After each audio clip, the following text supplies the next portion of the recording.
Okay, I'm interviewing my grandpa, My name is Francis X. Connor.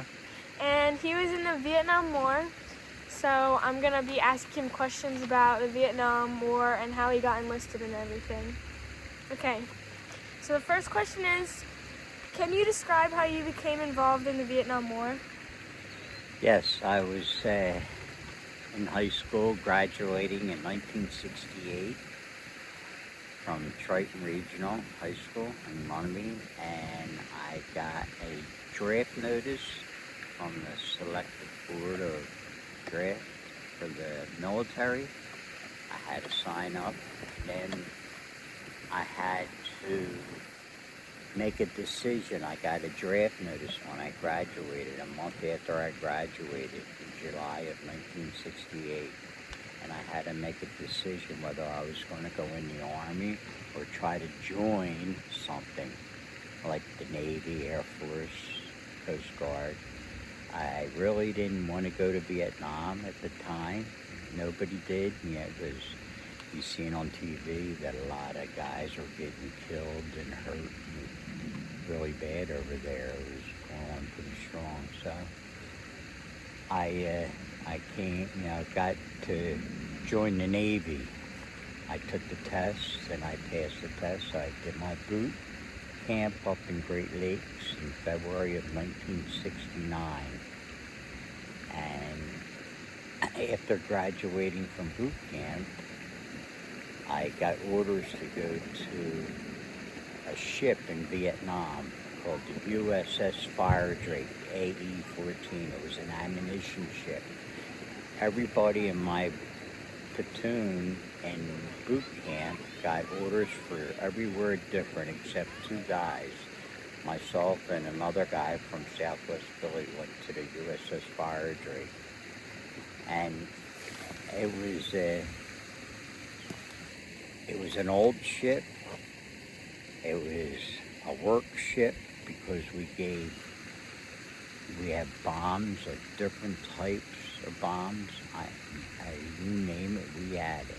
And we used to, what they called rearming all the other ships, like aircraft carriers, destroyers, cruisers, and they all took different type of ammunition.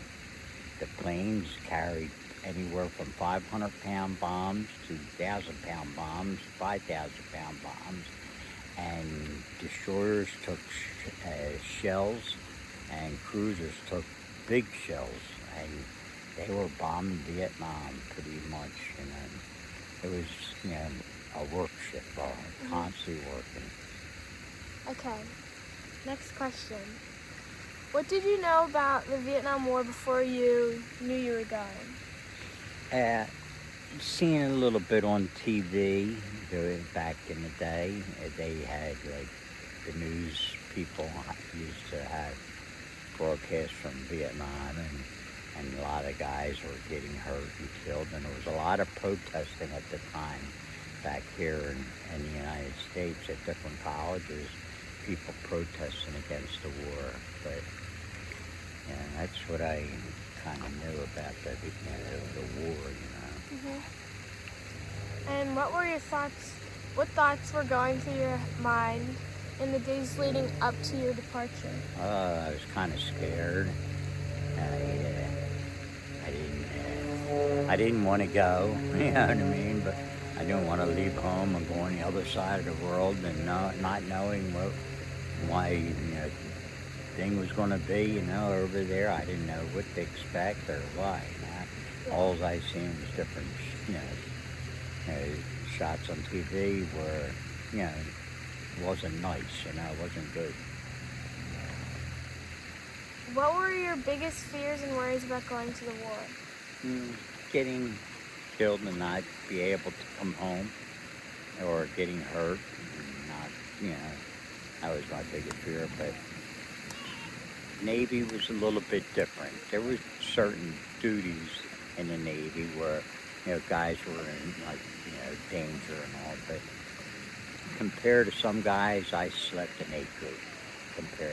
I wasn't on land, you know what I mean? I was on the ship, so I was kind of lucked out, How is it different from like being in the Navy than being in the Army? Like how is it Well, in different? the Army, them guys were on land in the jungle, and they fought. They were the grunts of the war. They went after the Viet Cong. They had it, and the Viet Cong was used to it because that's where they lived. But the communist Vietnamese, they were backed by Russia, and it was a horrible war. Mhm. How did your family and friends react, and how did their reactions affect your emotions? Yeah, I just, I was like 18 years old, and I was, got this notice that I had to go into service, and I wound up going over to Vietnam. I didn't want to go, and they didn't want to see me go, and we were all kind of upset about the whole thing, but knock on wood, I came home. So. Could you not write any letters to them since you were in the Navy? Yeah, I could. I wrote Grandma a lot of letters. I wrote my mom and dad letters, yeah. Not a lot, but I did. Yeah. And did you get letters from them? Yes, I got letters from them. We had mail. Every so often we would get mail from a helicopter that would land on the ship, or from an aircraft carrier. They would have our mail, and then they would pass over. And when we armed and gave them bombs, they would pass the mail or food over to us. How did the enemy fight? The enemy fought with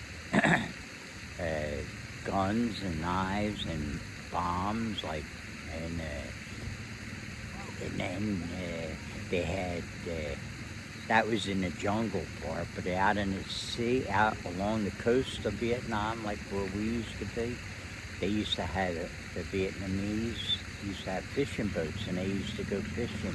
And what they did was they took these fishing nets, and they would be maybe a couple 100 yards long. And that's how they used to catch their fish. Well, the Viet Cong used to attach bombs, or I forget the word I'm looking for, but bombs to the bottom of the fishing nets. And when we would travel down, and if you saw two boats that were pretty far apart, we would actually have to stop in the water. We had divers, two divers on our ship. They used to send the divers over, go down into the water, and cut the net, the fishing net, because they didn't know if there was any bombs attached to the fishing net. Because if they would have blew us up, we would have done a lot of damage, but otherwise. Well, how would the bombs go off on fishing nets? I guess they would, like, if our propeller on our ship would have caught the net, it would have ripped the net up, and then the bombs would have detonated on the bottom of the net in the ocean. Yeah. It was kind of dangerous, that part, but compared to on land and all, I was pretty lucky. Yeah. Let's see. How were soldiers like you prepared and trained before being sent to Vietnam? Well, so I guess, I could speak about the Navy, the soldiers and all. I guess they had to train for whatever they had to train. The people that did the training, I guess they were experienced. They were over there, in Vietnam. So when they came back, they became trainers, and they had to train pretty hard, and that's what we did too. Like, we had to train for Navy. Was a little bit different. They made us tie knots, know how to tie knots, how a ship was run, you know what I mean? We learned all that in the boot camp, people went over, so. How did you get in shape for it and stuff? Like, what did they do? We had to do a lot of exercising, running in boot camp. We had to learn, you had to know how to swim, and if you didn't, you had to learn, and if you weren't able to swim, then I think the Navy more or less let you go out, they got rid of you. Yeah. Because if a ship would have sank, You had to know how to swim and survive. And there were certain things that you, in your uniform, that were used as life preservers. Number one, your hat, your white hat that we wore in the Navy, that was a life preserver. Your pants, your jeans, they were another life preserver. You know what I mean? So you had a lot of different stuff to survive in case anything would happen. Did you interact with any civilians? Probably not. Yeah, Yeah? yeah, because our ship got run into by another ship, Oh, really? and we had to be towed back to San Francisco from Vietnam. We didn't have any electric, and a USS Sacramento ran into the side of us and put a big hole in it. So when we got back to San Francisco, which was almost like 2 weeks later,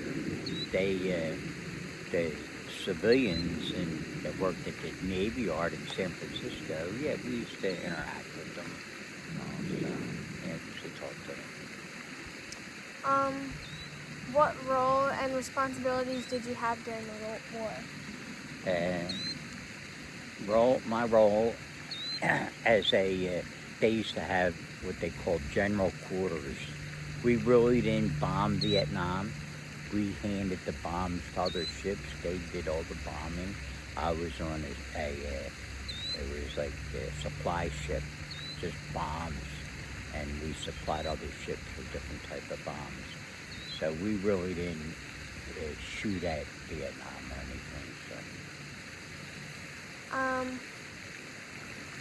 Do you think America should have been in there in the first place? Really, I don't think they should have, but who knows? Tessa, the politicians that run the country, it's up to them, Yeah. I'm not sure. I think myself, I don't think we should have been involved because the French was involved first, and they couldn't do nothing, and other different countries were trying to get the communists out. The communists were from North Vietnam, and they were trying to come south and take over the whole Vietnam country, the communists. So I don't think we should have been involved. If we stopped them from coming over to the United States, hopefully we did, and I think we did, So. And then last question. Looking back, what do you think people today should understand about Vietnam War? Guys went over and they had a fight, and some guys wanted to go, some guys didn't want to go, but we went anyway, and I think they should have looked at us a little bit differently than what they did during the Vietnam War, because nobody welcomed us home. There was guys that were hurt and got hurt and killed over there, and nobody recognized anything about military being over there. It's just such a shame, back then. It's completely different now, with wars are going on now, I have one more question. Mm-hmm. How are you, when you went back home, how are you treated? Some people looked at us like we were, killers, baby killers, which was not right, you know what I mean? I don't think it was right. Yeah. I just had to do what I had to do, If you refused to do what you had to do in the service, they would have court-martialed you and put you in a brig, So did I want to do that? No, I didn't want to do that, but you had to do what you had to do, Well, that's all the questions. Thank you for interviewing me. Thank you.